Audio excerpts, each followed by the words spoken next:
Welcome back to the show. Keith Hillier has joined us. It's been a fairly quiet week in racing, a week dominated by the Brisbane Cup last Monday. Keith, we've had such good racing, haven't we, in Adelaide and Brisbane in the last 4 or 5 weeks. A bit of a flat spot yesterday. Yes, and it'll finish up in Brisbane, or mostly finish up next week when Rough Habit wins the 4X Cup. Gee, that's a big Well, he's going to be odds on. Bruce, he seemingly has the race at his mercy, doesn't he? He is a good horse, I'll agree with that, but I've given up tipping horses on this program. He does look the one to beat, especially if it rains. Yes. Tommy's 3-year-old won't run it, will he? Dorset Downs? Dorset Downs, no, he's, I believe, going to be set aside. The Metropolitan and then the Melbourne Cup is his aim. And talking about Tommy Smith, Bruce, tomorrow is the golden anniversary of Tommy taking out a trainer's licence.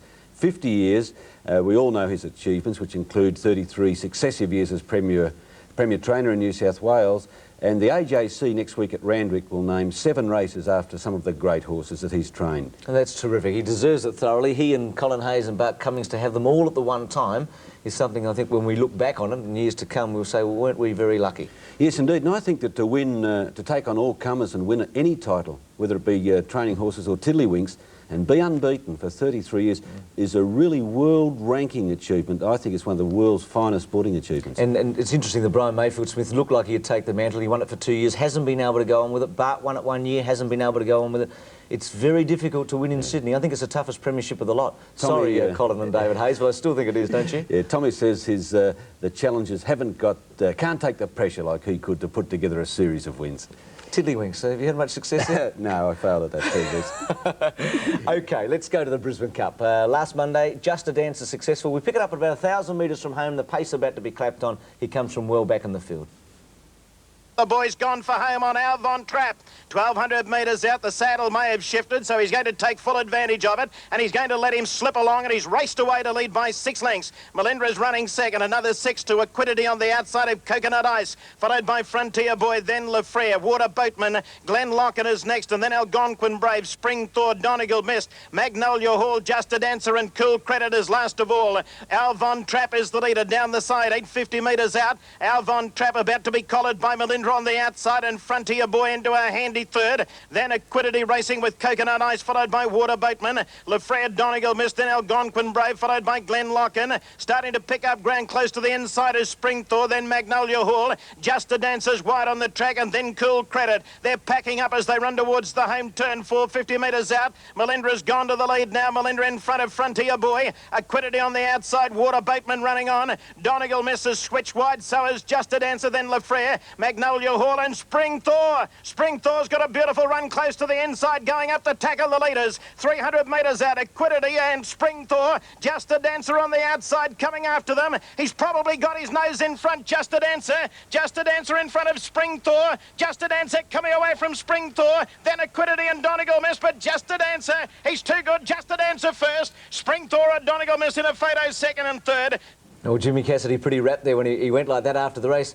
He said that Rough Habit was the easiest win he'd ever had in a Group 1 in the Stradbroke, and he said after this one he thought this was as an emotional and as big a win for him as the Kiwi winning the Cup in 1983. Yes, Graham Rogerson, the trainer of Just a Dancer, is his best mate, and I think that's why Jimmy stuck to mateship last year, and maybe it cost him a Melbourne Cup with Kingston Rule, Bruce. Just a Dancer did in the Brisbane Cup what many of us thought he might have done in the Melbourne Spring. Well, Reckless won the Adelaide, Brisbane, Sydney Cups in the 1 year and then ran second to Golden Black. It's not a great guide to the Melbourne Cup. Is he a horse? I was going to say, should I put him on my list? But I mean, look, I think he should. I think he's a genuine stayer. I think he's a pretty exciting horse. And he's a very good horse, yes. He's not a pretender. Put him on your list. Oh, thanks, Keith. Gee, the owners were pretty confident after the race. They were talking Metropolitan Handicap, Melbourne Cup, Japan Cup, and then the Ascot Gold Cup in England next year. Yeah. He's going to be a tight horse. Very tight horse. He'll do better than the other one that's aiming at international recognition. You're talking about Stylish Century, aren't you, Keith? Yes. Yes. He's still got to find a trainer, poor devil. Right. He's had a few races, hasn't he? Right. Yeah. Bruce, talking about racing, Melbourne racing had a sad day yesterday when it lost Kevin Curtin, who had a heart attack at Moonee Valley Races. Kevin Curtin was one of the great characters. Everybody liked Kevin Curtin. He was a very successful trainer too. His horse Nearest won 8 races at Sandown and held that track record for a while. I think in 1979 it was that he had his biggest win, Runaway Kid, in the Caulfield Guineas. So racing's going to be sad for his loss yesterday. He was a wonderful guy, larger than life, and 56 much too young. Sure. OK, on a brighter note, Zinder's winning the Castlemaine. This was the other big race on Monday, a Group 1. Shane Dye, like Jimmy Cassidy, had a tremendous Brisbane Carnival. This was a slogging victory. Banya Boy and Justin Diamond joint leaders as they come onto the corner, 450 metres out. Dancing Guest 4 lengths away third. Chortle chasing them now. Pulled to the outside as Kinjite, he's running on. Zinder's coming into it. Good and fast Nazara Gray switching back to the inside. Then Natchez and Lady Nikolai. They've got 300 metres to go. Banya Boy joined by Kinjite on the outside. Zinder's coming at Kinjite. Dye starting to wind up. Zinder's on the outside, moved up to join Kinjite, and they're going stride for stride, Zinder's and Kinjite. They're going to have a great battle in the run to the line. Zinder's just in front of Kinjite. They're clear of Natchez. Zinder's just in front, and then Zinder's beat Kinjite. Third, Good and Fast, and fourth, Natchez. 50 to 1, he's now being set for the spring champion. Shane Dye, Jim Cassidy. I reckon the best theory about backing big race winners is to back the best jockeys. Yes, that's why they're on top, isn't it? Great battle, that. They drew well clear of the opposition. That race is Group 1, and we shouldn't underestimate the performances of both the winner and the second horse. They look decent horses, don't they? And it'll be interesting to see if they measure up. I think the Terce was the best of the 2-year-olds, but we could see a 3-year-old emerge early in the season. I don't think they're an outstanding lot at this stage. No, voting coming up very soon for the racehorse of the year, Bruce. I think Terce would win the 3-year-old category, and Better Loosen Up surely has a mortgage on the national title. Can I have an even 1,000 with you? No, not with me. OK. No. Yesterday, Heavenly Knight successful at 2 to 1. He won his 6th race in a row in Brisbane. He's a real flyer, this fellow. They left him out of the Stradbroke, and it was probably a good move after winning the Ansett Cup. Let's have a look at Heavenly Knight. Gypsy Rogue next on the rails, then London Road. Well back is Roman Senator, Always Grand, and Lord Penn. Straightening up now, 350 metres left to go. Heavenly Knight popped the question. He's coming after Double Entree in third place. He's blushing. Burrendar Boyd now pulled to the outside, but under pressure. Heavenly Knight in front, 200 metres out. He got past Double Entree. He's blushing in third berth, followed by Burrendar Boy. But Heavenly Knight shot away, and if you're on the favourite, get in the queue. He's killing them at the end. It's Heavenly Knight racing clear to score easily. Heavenly Knight first. He's blushing second. Gypsy Rogue made up plenty of ground.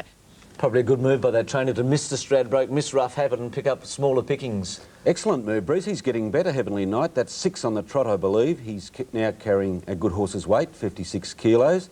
And there's probably going to be a big race for him next season, because he was taken on yesterday. He shrugged off the challenges and drew away to win by 3 lengths. Very impressive. Yes, he's the sort of horse that might come to Melbourne for the Gadsden or something like that and run well. One horse that has been seen in the Eastern States is Don't Play.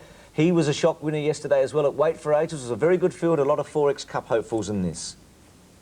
1.5 away, third, Stargazer, followed by Greenback, Tombstone, then Marsden Rock, Sir Albert and Cadeo Star, then Young Cabinier and McGetty's Crown last, heading for home.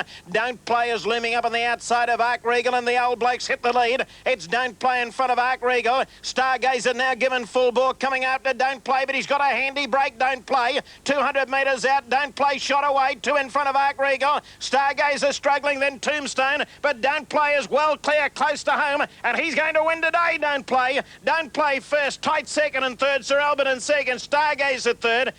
Well, the trainer's going to leave him out of the 4X Cup and run him in the Epsom, and looking at that, I don't think Rough Habit's got any problems there, Keith. No, that was a very big win, but not in the class of Rough Habit. Also looking at that race, Bruce, quite an eye-catching performance by the Victorian colt Kaleo Star, and also watching that race yesterday was our leading jockey, Damien Oliver, because Jeff Murphy has asked him to go to Brisbane next week to ride Kaleo Star, but he is against Rough Habit, and I don't know whether Damien will make the trip. But he's 5 winners in front of Michael Clark. And the other interesting thing, Jack Denham yesterday with the doubles within a half a win of Vic Thompson, who's been leading by miles all the way through the training season. That's going to go to the wire, isn't it? OK, now if Jack wins, I want you to get an interview for us on Sportsworld. Would you do that? That is mission impossible, Bruce. When's the last time he spoke to us? I don't know. You're a mean man asking me to do these things. I'll take 2s on, Better Loosen Up. Yeah. If you found a band-aid, you'd cut yourself. That's how mean you are, Bruce. We'll take a break. Keith, will you coming back next week? I'd love to. Good on you. We'll see you in a moment.